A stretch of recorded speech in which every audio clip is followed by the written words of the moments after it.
लेकिन ताज़ा हालात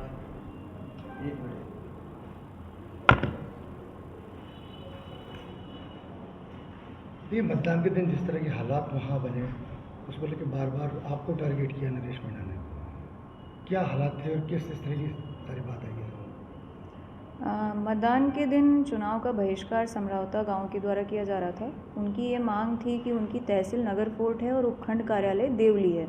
देवली उनके प्रेजेंट लोकेशन से काफ़ी दूर है, तो वो अपने उपखंड कार्यालय को उनियारा करने की मांग कर रहे थे। इससे पहले भी उसी तहसील से उनियारा से ही हमारे पास इस तरह की मांगें आई थी। उनको हमने राज्य सरकार को आंकलन करके भेजा भी था और राज्य सरकार के द्वारा 2 पंचायतों को सही उनियारा मुख्यालय से जोड़ा भी गया था।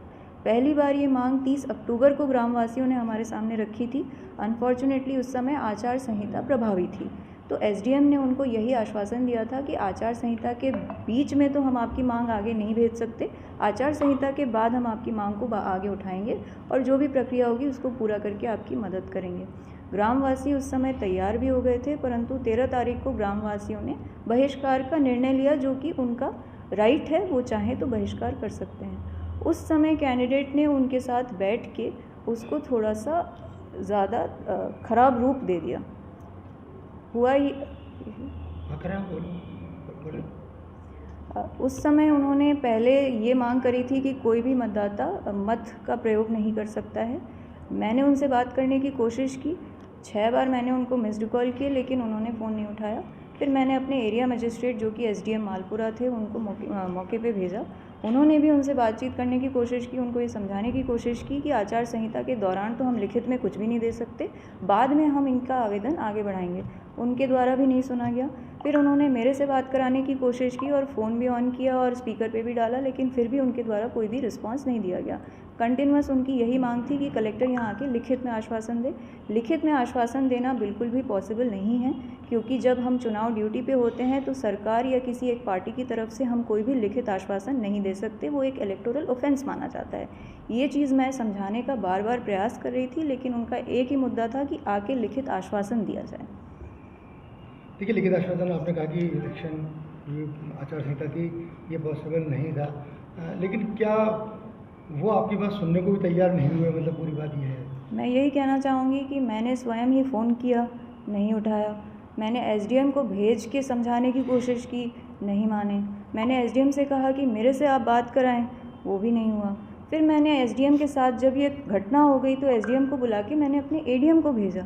एडीएम साहब भी पूरी रात जब तक ये पूरी घटनाक्रम रही, एडीएम साहब भी वहीं रहे। उन्होंने भी बार बार उनसे बात करने की कोशिश की, परंतु वो बिल्कुल मानने को तैयार नहीं थे। उनका एक ही था कि हमें लिखित आश्वासन मिले, जो कि पॉसिबल नहीं था, और ये चीज़ वो भी जानते थे। और इसको एक तरह से एक मुद्दा बनाया गया जिसके बहाने सारी घटनाक्रम। मैडम अभी ताज़ा हालत क्या है?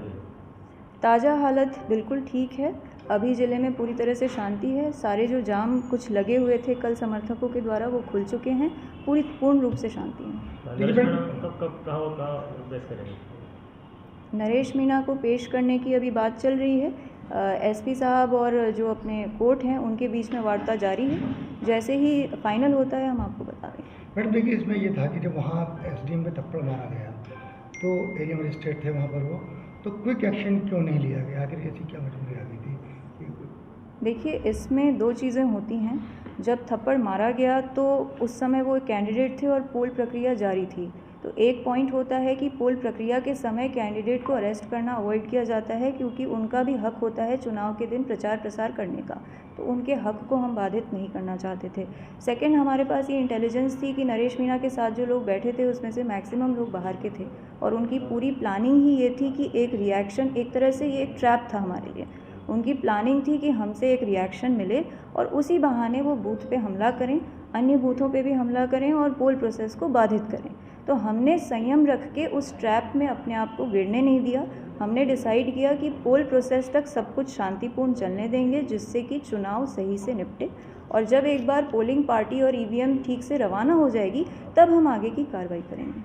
ठीक है, जो इंडिपेंडेंट कैंडिडेट नरेश मीणा वो बार बार ये कहते हैं कि वो इसलिए भड़के कि 3 लोगों का वोट ज़बरदस्ती डलवाया गया वहाँ, और इस तरह की बात भी आ रही है कि आज एसडीएम मालपुरा उनके द्वारा भी कोई बयान जारी किया गया है कि मैंने दबाव में सब कुछ किया है। तो क्या सच है? नहीं, आप उस क्लिप को खुद ही देखें, मैंने भी देखा है। एसडीएम ने बिल्कुल नहीं कहा है दबाव में।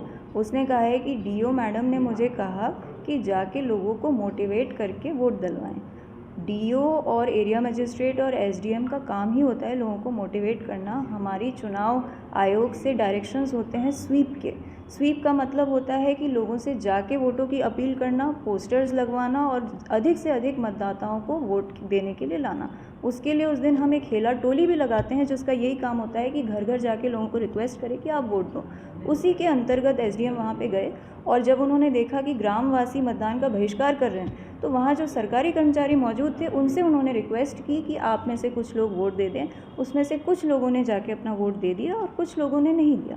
तो दबाव की कोई स्थिति नहीं। डॉक्टर किरोड़ी प्रशासनिक अधिकारी के साथ पहुंचे थे, क्या वार्ता हुई?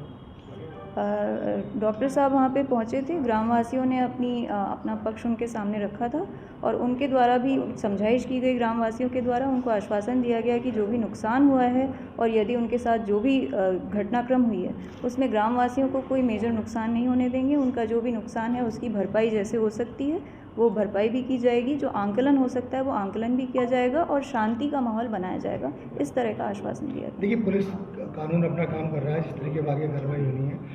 इलेक्शन कमीशन से किस तरह की आगे कार्रवाई की कुछ? इलेक्शन कमीशन के द्वारा इस बात की सराहना की गई है कि इतना वायलेंस होने के बावजूद पोल प्रोसेस को बिल्कुल शांतिपूर्ण तरीके से निपटाया गया। पोल प्रोसेस में कोई भी कमी नहीं आई, कोई अड़चन नहीं आई। हमारी मशीनें भी जमा हो गई और स्क्रूटनी की प्रक्रिया भी कंप्लीट हो चुकी है और 23 तारीख को हम आराम से काउंटिंग कर सकते हैं बिना किसी व्यवधान के। चुनाव आयोग ने भी और सीओ साहब ने भी इस बात को सराहा है। किसी आचार संहिता के उल्लंघन को लेकर कोई कैंडिडेट के विरुद्ध किस तरह की कार्रवाई को प्रस्तावित किया गया है कहीं? अभी कुछ FIR